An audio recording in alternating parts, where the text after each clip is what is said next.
So do a quick search here. Bear with me as I type this in.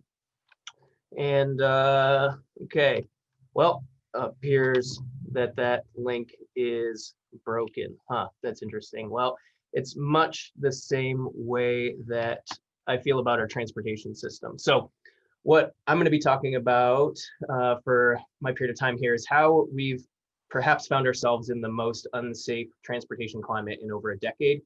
And the single largest threat that I feel is to any roadway user out there. So as I was putting this together, I did a poll to some of my colleagues in those in the transportation world that I hold in the highest regard, and asked them, hey, what do you think is our biggest issue right now? And as you can expect, I got a lot of similar answers from these folks. Obviously, COVID has presented several challenges. Even though the number of crashes has been reduced slightly, that we're seeing increases in the number of crashes that result in fatalities. So fewer crashes overall, but higher percentage of fatalities. Obviously, connected and autonomous vehicles is a very hot topic.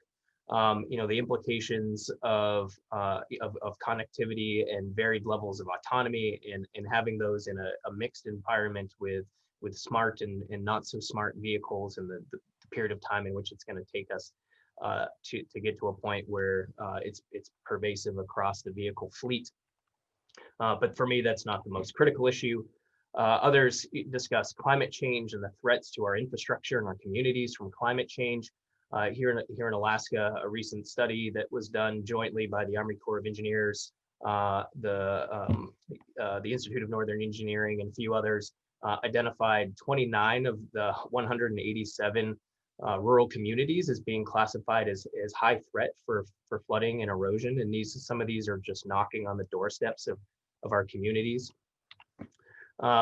Others that I polled brought up micromobility solutions and a lot of the safety implications there. It was estimated that in 2019, 136 million person trips were made on shared micromobility devices such as e-scooters, e-bikes, shared bikes, and those present several challenges. But for me, that's still not the primary issue.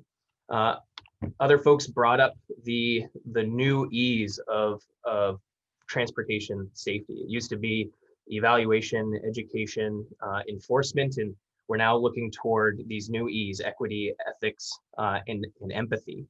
Really thinking about trying to redefine safety and develop programs, strategies, and the like that are going to promote safe communities.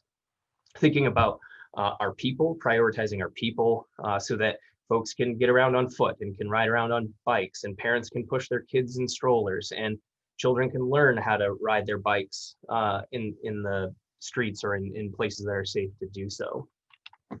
But really working toward having a transportation system that's going to work for everyone. And that is still, for me, not the, I guess, the single most current or critical issue for me. It's that I really think that we have forgotten how to be human. And to give you a little bit of context there, back when I was working on my PhD, I was fascinated with the fact that people were so opposed to roundabouts. It was this very polarized. There were very polarized sentiments about roundabouts. Either people were very supportive of them, or they were completely opposed. Just don't put those things there. And I spent a lot of time thinking about this and trying to identify like why people would construct arguments against them. And what ended up coming across was this concept that the way in which we create our or have certain attitudes or have certain values has a lot to do with first proximity, how close we are to things. So how close we are to things in space, and how close we are to things in time. And both of those dictate what kind of exposure we have to certain experiences and certain influences. But then overlaid on that is where we live and where we work and where we play. But those things all together really feed into the things that we value and that we hold in the highest regard, and then also our attitudes, the way we feel about those things. And from those sort of lead, four issues. So the first is being misinformed or having misinformation. The second is our emotional needs, so the things that we need to feel good or to feel happy.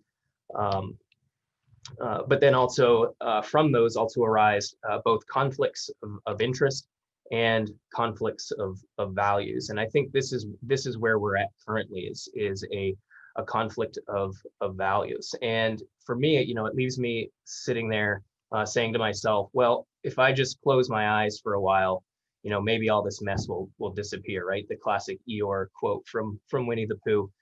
And I say all these things, and I pose a couple of statistics here regarding distracted driving and cell phone use. So in 2018, 2,800 people roughly were killed as a result of distracted driving. Additional 397,000 injuries were caused by texting alone. And currently, we have 25 states with outright cell phone bans. Right? We've just deemed it to be inappropriate to be using these devices while we're operating a motor vehicle. But these things are trying to get our attention constantly, right? And like for those of you who have watched the recent Netflix documentary series, The Social Dilemma, they discuss why that's the case, and there's all these algorithms that are just trying to get our attention constantly. And I think beyond that, in some senses, we have forgotten really what it means to be human, like I said, and I think we've forgotten how to afford ourselves the time to enjoy movement. I think that we have lost the human element of transporting through in our environments. We often overlook the fact that we're not only responsible to ourselves when we get behind the wheel of a vehicle or get on a bicycle or get on an e-scooter, but we're also responsible for everyone else around us. And we also have to hold both ourselves and others accountable for being safe and making safe choices. So I would like to encourage everyone to just look. So look around, look ahead, keep your eyes on the road, and really look out for each other. And I would encourage you to think about the first time that you got home from school, and sitting there in the driveway was your first bike, right? Your mom and dad had bought you a bike, and recognizing what that meant to you, right? So for a lot of people, you ask them, hey, what did that first bike mean to you? And they say freedom. Freedom means that I can go anywhere. And I think in saying that I can go anywhere is not quite the correct way to say that. I think what a bike meant to most of us, whether we recognize it or not, is that I can take myself anywhere. Under my own power, I can take myself anywhere I want to go. So taking a moment to reflect and think back on that, I would just encourage you all to take a moment and slow down and join me in what I would like to call the slow transportation movement. And that slow transportation movement can be whatever you want it to mean. That can mean maybe traveling 5 miles an hour slower, giving yourself an extra 15 minutes to get to work. We had a little bit of freezing rain yesterday here in Fairbanks, and I encountered 5 vehicles off the road on my 8-mile commute to work this morning. So remembering to give yourself extra time, or giving yourself enough time to maybe bike to work once a week or twice a week. But taking the time to slow down and recognize that there are others out there, and our choices consequently affect us and others as well. And in slowing down, hopefully we can all together create a transportation culture where a person can choose any mode of travel and reasonably expect to get where they need to go and get home in one piece. So thank you for listening.